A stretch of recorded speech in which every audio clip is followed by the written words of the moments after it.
मैं अपने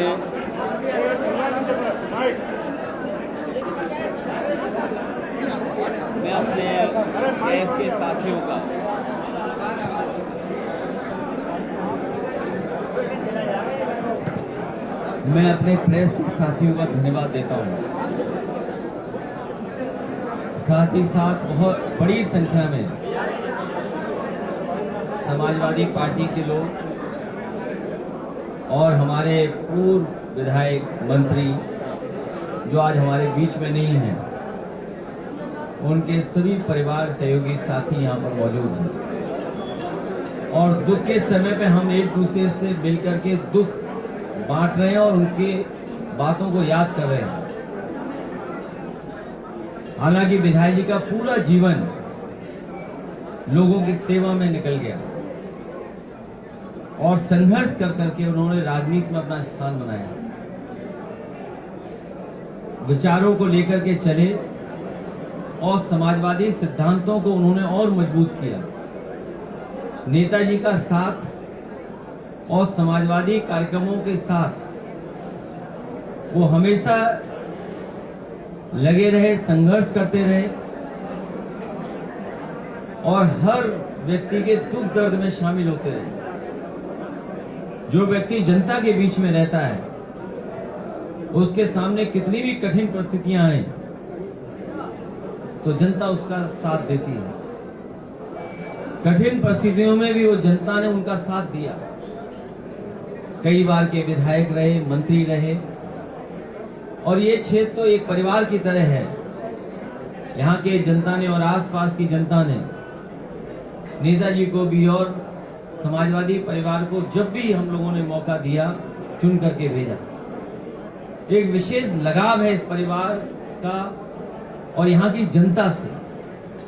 और एक पिता की खुशी सबसे बड़ी होती है कि वो पिता अपने सामने देखे कि बेटा उसके साथ उसकी तरह बन गया है, अपने आप को बेटे में देखता है। और पिता की शायद सबसे बड़ी खुशी यही होती है कि पिता अपनी जगह पर अपने जैसा अपने बेटे को देखे। और इसीलिए ब्रजेश आज विधायक हैं, जनता की सेवा उसी तरीके से कर रहे हैं। हमें उम्मीद है जनता का आशीर्वाद और जो सहयोग वो पहले भी देती रही जनता, भविष्य में भी देती रहेगी। जीवन इतना ही होता है, भगवान हमें आपको इतने ही वर्षों के लिए भेजता है, सब तय है। और जब इंसान चला जाता है तो कभी दोबारा वैसे नहीं लौटता। हम उसे याद कर सकते हैं, उसकी बातें याद कर सकते हैं, उसका काम याद कर सकते हैं। उसके सहयोगी साथी जो साथ रहते हैं, वो अपने साथ समय गुजारा वो याद करते हैं। और इंसान या पहचान इतने जल्दी नहीं बनती है, समय लगता है उस बनने में। अपनी पहचान बनाना और जनता को सम्मान देना और जनता से सम्मान मिलना सबसे मुश्किल काम होता है। उस सफर पर विधायक जी रहे, आज पूरा परिवार उसी रास्ते पर है। बदायूं की जनता का मैं धन्यवाद देता हूं कि बदायूं की जनता और आसपास के संभल, रामपुर, मुरादाबाद, जहां तक मैं कह सकता हूं, जनता ने हमारा साथ दिया, पार्टी का साथ दिया। एटा के हमारे सांसद भी हैं, देवेश, हमारे साथ हमारे क्षेत्र के रहने वाले, लेकिन एटा और कासगंज की जनता ने उन्हें स्वीकार किया और इनका सम्मान बढ़ाया, उन्हें लोकसभा में भेज दिया। आज हम सब मिलकर के एक समाजवादी लड़ाई और पीडीए की लड़ाई और सामाजिक न्याय की स्थापना के राज के लिए लड़ाई लड़ रहे हैं। हमें पूरा भरोसा है आने वाले समय में पीडीए सामाजिक न्याय के राज की स्थापना के लिए पीडीए के लोग मिलकर के सरकार बनाएंगे। साल में केंद्र की सरकार का पहला इस्तीफा हुआ, विपक्ष था, जेएनसी एकत्र थे, क्या आपका कोई ब्लूप्रिंट तैयार है आने वाले समय में कि जिस तरीके से तमाम और भी बहुत मुद्दे हैं देश के अंदर, तो क्या मुझे खुशी है इस बात की, न केवल दिल्ली में बल्कि पूरे देश में नौजवान और छात्र और नई पीढ़ी के लोग निकल करके आ गए और एक ऐसा आंदोलन छिड़ गया देश में कि सरकार को झुकना पड़ा। और वो नारा याद होगा, जंतर मंतर से उन छात्र नौजवानों लगाया था, झुकती है सरकार, झुकाने वाला चाहिए। जो सरकार अपने आप को ये कहती थी कि हम नहीं झुकेंगे, अंतर्गतवाद छात्र नौजवानों के उस आंदोलन के बाद उन्हें झुकना पड़ा। और सच्चाई तो ये है, प्रधानमंत्री जी को बचाने के लिए मंत्री प्रधान को हटना पड़ा। और जो घटनाक्रम हुआ है, प्रधानमंत्री जी तो अपनी मन की बात कहते रहे, उनकी मन की बात तो आपने सबने सुना। गृह मंत्री जी की मन की बात हम लोग नहीं सुन पाए। और सच्चाई ये है कि सांसदों जितने भी थे भारतीय जनता पार्टी के, उनके मन की बात सुन ली प्रधान जी ने और इस्तीफा दे दिया। क्योंकि वो सभी सांसद संकट में थे, वो सोच रहे थे ये मुसीबत कैसे हटे, इस मुसीबत से कैसे बचें। तो प्रधानमंत्री जी की मन की बात तो हम लोगों ने सुनी, आपने सुनी। गृह मंत्री जी के मन की बात नहीं सुन पाए। और जितने भी सांसद थे भारतीय जनता पार्टी के, उनकी मन की बात मंत्री जी ने सुन ली और इस्तीफा दे दिया। तो इस्तीफा तो हुआ है, मंत्री गए हैं, लेकिन सरकार बच गई।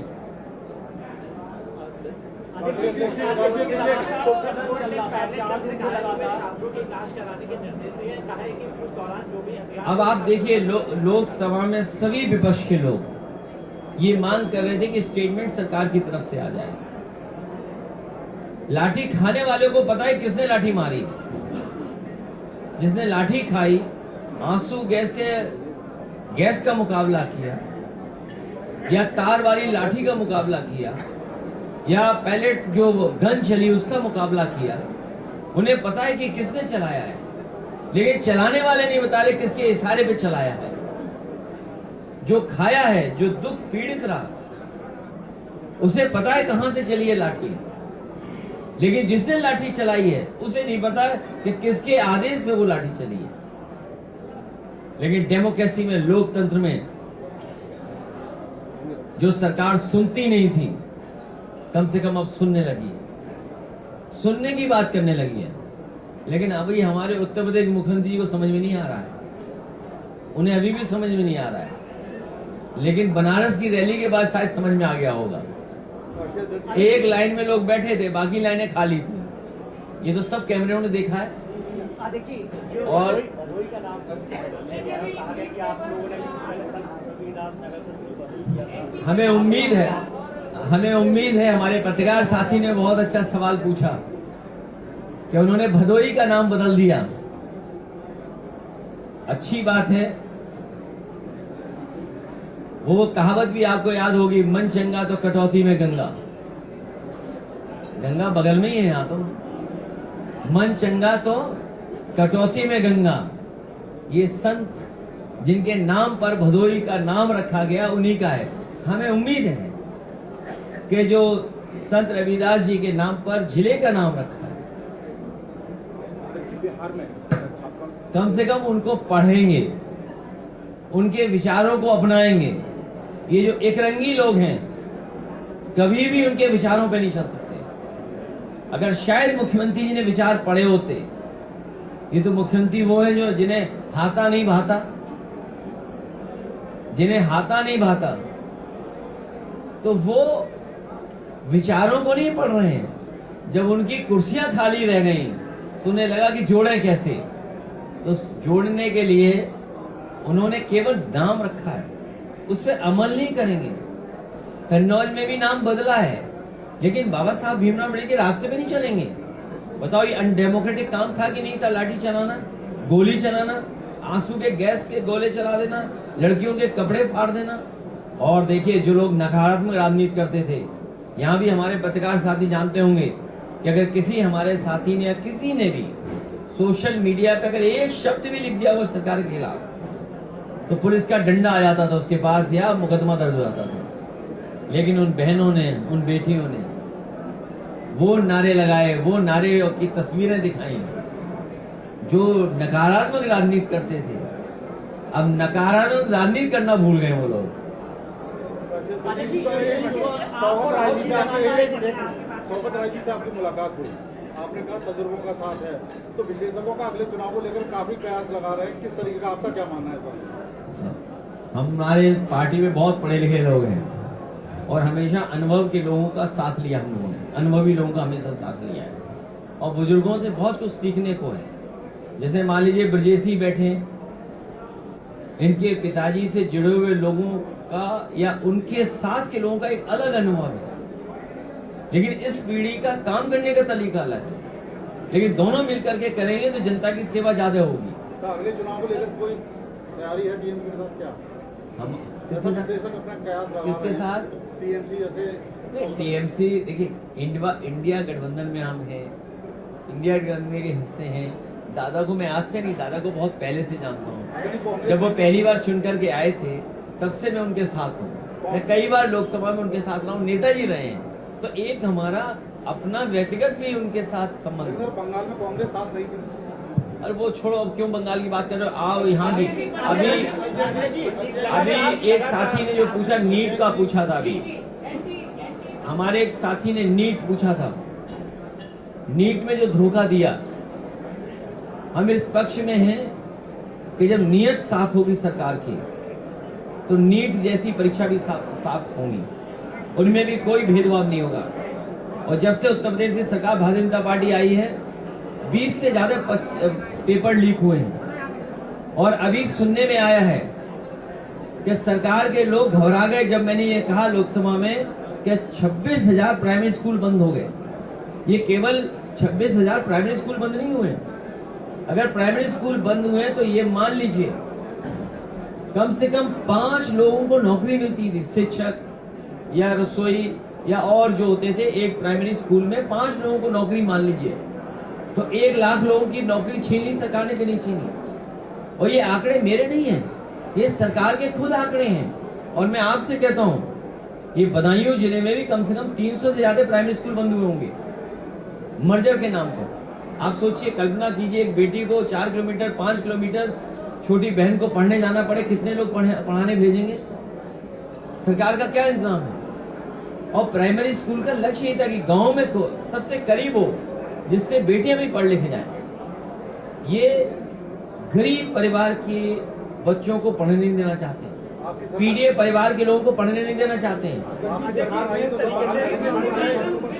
और ये केवल नीट के साथ साथ जो नौजवान शिक्षा की वजह से या अन्य नौकरी की वजह से या रोजगार की वजह से दुख और संकट में थे, सब वो दिल्ली जंतर मंतर पहुंच गए थे।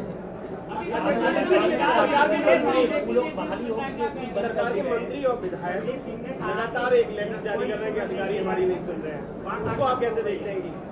ये इसलिए चिट्ठी जारी कर रहे हैं, इन्हें पता है 5 महीने बाद चुनाव होने जा रहा है, जनता इनकी नहीं सुनेगी,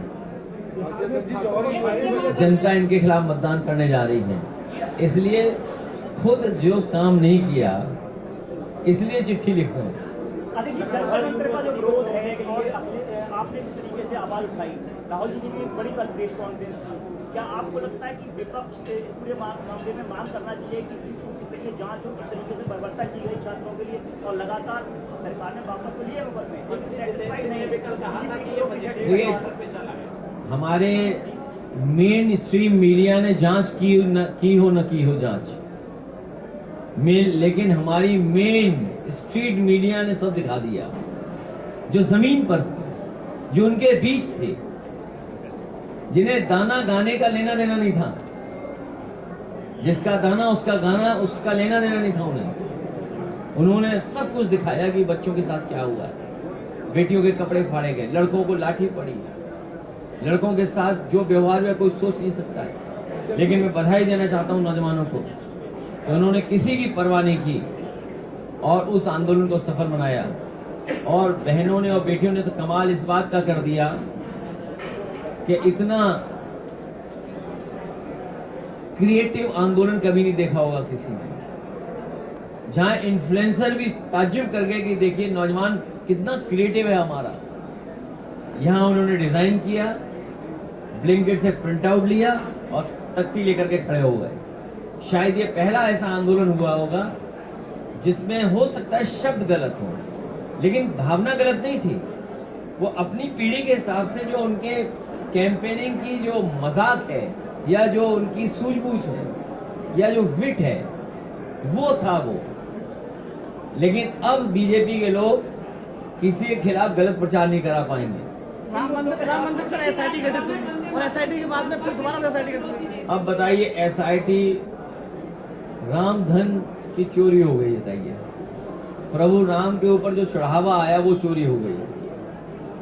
श्रद्धा के साथ जिन लोगों ने चढ़ावा दिया ये महापाप है।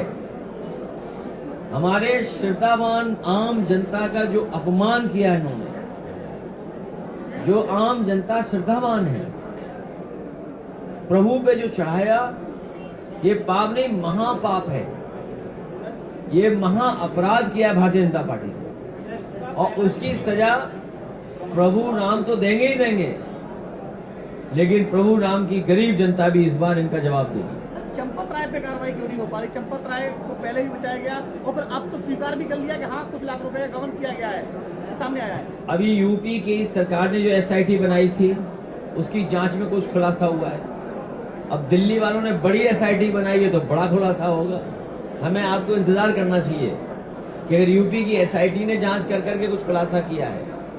और सोचिए मुख्यमंत्री जी रिकॉर्ड बना रहे थे, वर्ल्ड रिकॉर्ड अयोध्या जाने का, उन्हें पता ही नहीं कि क्या हो रहा वहां।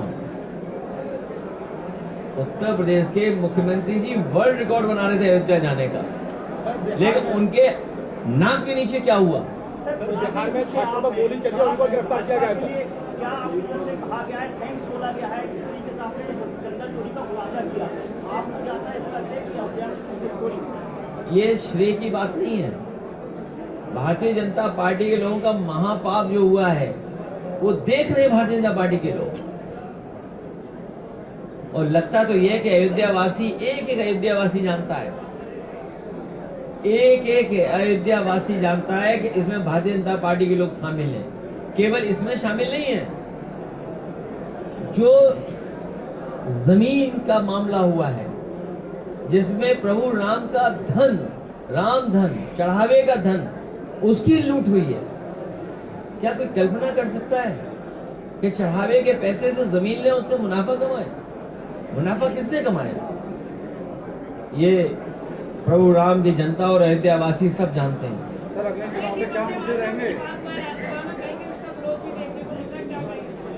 ये अच्छा है कि भारतीय जनता पार्टी की नफरत की राजनीति जा रही है। इन्होंने यूनिवर्सिटी कॉलेज तो बनाए नहीं, स्कूल बंद कर दिए, इंटरमीडिएट स्कूल बंद कर दिए, कोई इंजीनियरिंग कॉलेज नहीं खोला, पॉलिटेक्निक आईटीआई के लिए कुछ नहीं किया। और बगल में जो मौलाना जौहर साहब के नाम पर यूनिवर्सिटी बनी थी आगरे आजम साहब की, उसको हथौड़ा लेकर के तोड़ना चाहते थे। सोच क्या उम्मीद करते हैं ऐसी सरकार से? सर बिहार में फायरिंग हुई है छात्रों पर, उनको गिरफ्तार किया गया। माननीय खड़गे ने सवाल उठाया तो उनको बताया कि आम बात है। ये सरकार जाने वाली है, और जब जाने वाली सरकार होती है जो डरे हुए लोग होते हैं वो पावर का इस्तेमाल करते हैं। कौन कौन सी पार्टियां आ रही पीडीए में 2027 में आपके साथ?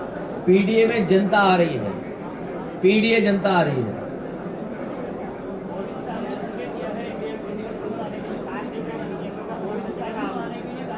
किसने?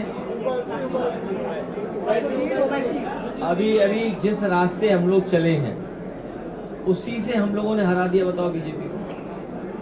और बीजेपी इसलिए घबराई हुई है कि अगर वो विधानसभा की गिनती करते हैं तो 250 से ज्यादा सीटें समाजवादी पार्टी जीत गई, इंडिया अलायंस जीत गया 250 से ज्यादा सीटें। लोकसभा में तो है ही नंबर 1 हम लोग यूपी में, लेकिन 250 से ज्यादा सीटें जीत गए, इसलिए घबराए हुए हैं।